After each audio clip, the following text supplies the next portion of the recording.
name is Samuel Osheni. How you can have a blossom family life. When you look at our society today, it appears as if family life is impossible. But my dear brothers and sisters outside there, I want to prove to you that it's very possible from experience, from the good mentors we have. Real friendship is very costly and scarce. But I want to let you know that even if you cannot get a real friendship and a real partner outside, bring the friendship into your house. Make the friendship available and accessible in our various homes. We can only achieve that by being rooted in the sacrifice of love as we extend a helping hand to each other. Don't hide any secret from your wife.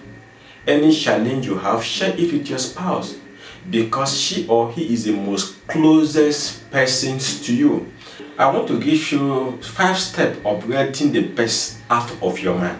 Avoid comparison with other people, because you see others before you select him to be your life partner. If you want to get the best out of your man, please don't compare him with others. Let's assume that your friend comes and said, my husband used to enter kitchen with me, my husband used to cook food with me, and for that reason my mother is the most loving husband so far. And you, for the fact that your own husband doesn't do that, you become angry, become so bitter against your husband. Wait a minute. Wait a minute. Do you question yourself the nature of your husband's work? Do you question yourself the nature of her own husband's work? Assuming his husband, the other person's husband, comes home 4:30 every day after working, he has all the time to enter kitchen with his wife. And you, your own husband, come back 9, maybe as a banker, or 8:30. What time does this very person have to enter kitchen with you? No. If you are trying to compete with other people, you condemn your family. Don't do that. Number 2, appreciate his effort. It takes him a lot of energy to provide for the family. Appreciate that. Each time you provide anything for the children, appreciate his effort. You can you can go further and say, oh, my husband, I appreciate your effort.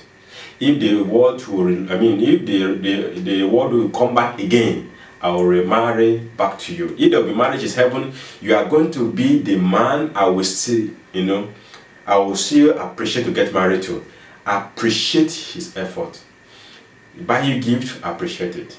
You pay children's school fees, appreciate that. And these are the keys in getting the best out of your man. Number 3, try to adopt his hobbies. Try to adopt his hobbies. What could that mean? It's a time that we have different kind of channels on our television. And come to discover that maybe your husband likes watching football and you don't like that. And each time you come back home, there will be kind of conflict which channel you are going to watch, because you don't like football and you like football. You like movie, he doesn't like movie. So to get the best out of your husband, try adopt what he likes. If you don't like football, try to like it because of your husband. Maybe you can go as much as trying to know the club you support. Try and grab 1 or 2 of the players in that very club. When you adopt your husband's hobby, that will assist you in getting the best out of him. Number 5, you support his dream and vision. You support his dreams and vision. If your husband dreams of winning a multi-billion-dollar company in 10 years' time, and today he doesn't even have 100,000 in his account, don't make fool of him. Don't make jest of him. Support his vision and his dream. Stand by him. Let him know that you believe in him. Let him know that what he wants is achievable. Pray with him and for him. As you wake up in the morning, before he go out, pray with him.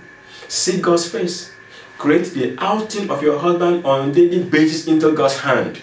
As he go out, after pray with him, he must have gone to office or gone for his business. Pray for him. Even when he's not around, Pray for him that whatever he's going to lay his hand upon, any place he's going, that the Lord will make it a success. Because this is a divine and human partnership. You are doing your own by appreciating his effort, by trying to adopt his hobby, by support his dream and his vision. And this one again, you are involving divine partnership in getting the best out of your man by praying with him and pray for him. What are the steps in getting the best out of your woman? There are still steps that the man will follow in getting the best out of his own woman. Because in family life, you cannot only succeed by trying to please the man alone. You can also succeed in trying to please the woman as well. The man plays his role, the woman plays her role, and God plays his own role. Number one, you love your wife even as Christ loved the church. As a man, you must love your wife. It's unnegotiable. It's not something it's not a choice. You must love your wife as Christ loved the church and gave himself for it. The Bible said Christ died for us while we are yet sinners. That means whatever your wife does, she still deserves to be loved by you, just as Jesus loved us while we are yet sinners. Number two, compliment her effort. Compliment her effort. You come back home, you meet the parlor cleaned up, you meet your shirt being washed, you meet your clothes being ironed. You have to compliment an effort.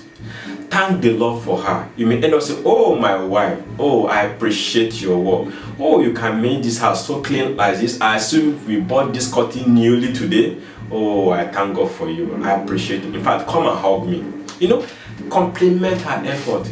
You can get the best from your wife by doing all of this, and she'll appreciate you the way you never expected. Number three, care for her. Care for your wife. She left her father, she left her mother, she left her family, she left her sibling, and grabbed you as the only person she have. From who will she get cares again if not from you? She deserves to be cared by you. It doesn't take you to spend the whole money you have in your account to care for your wife. No, it's not about money. The little amount you have can show that you care for her. And if you care for a woman, if you care for your wife, she will know. And the more you show the care, the more you get the best out of her. There's nothing wrong. On your way coming from office, you see something along the way, buy for her. How much will it cost to buy a single apple for your wife? It doesn't cost much, but it will not generate the volume of the love she wants to have for you. So number three, as I said, care for your wife. Number four, listen to her godly counsel. Listen to her godly counsel. For the fact that you're a man does not mean that you know it all. There are some things your wife need to put you through. Something your wife will calm you down and say, my husband, do it this way, do it that way. When you listen to a godly counsel of your wife, you end up not making too much mistake. Number five, don't stop dialing her number. Some of you say it is funny. Yes, it is funny. And the other way, it is not funny. Most of all, the moment you marry a woman into our house, you stop dialing her number. Of course, you go to work from morning to night. You don't even care to scroll your phone and to call, oh my sweet, how are you doing? But remember, the time you are dating. Remember, when you are trying to win her heart to yourself, you don't even allow her phone to rest. But now she's not your wife, you doesn't call her again. So my dear brother, the step to get the best out of your woman is what? Don't stop dialing her number. Call to know her whereabouts. Call to know how she's doing, just as you did during your dating period. Call her. Call her, even if you don't have anything to tell her. Call and say, oh my dear, I miss you. Call and say, my dear, how are you coping? How is the house? How is everything? How is the office? Should she be working should she be working in her own office? Call her to know how she's faring. Even if you are coming late coming home late from work, that does not stop you from assisting your wife in any available means. For instance, you came home late, she must have cooked finished by that time, and you have eaten. In fact, she mustn't even serve you. Maybe she's tired, got you home, she have slept. You don't need to go and wake her up from sleep. You can at the same time go to the kitchen and dish food for yourself. She will appreciate that. Or if she's still awake and served you, you can at the same time take the plate to the kitchen or even wash it. There's nothing wrong with that. By the way, if you refuse to help her cook food, you refuse to help her wash clothes, refuse to help her, iron the clothes, refuse to help her take care of the kids, take them to school, she will end up doing them. But by her doing it, it will not over-exhaust her. And over-exhausting her, it will not affect our health. She will one day get breakdown, which your money will be used to rush her to the hospital. That's the financial aspect of your loss. Because you have to take her to the hospital, and at that very point, the things you refuse to do, you end up doing them. You end up learning how to do them. It costs you your finance, it will cost your energy. So the summary of it is that it pays more if you and your wife will join hands together and do things together. The body will be less on her and the body will be less on you. Let's join hands together and assist them. They are weaker vessels, as the Bible has said, and the Lord knows that before He brings them on our way. Let's love them, let's appreciate them, let's be united in making it to work. And I bet you, following all these steps is going to be awesome in your family in Jesus' name. Follow up in our subsequent bulletin. God bless you.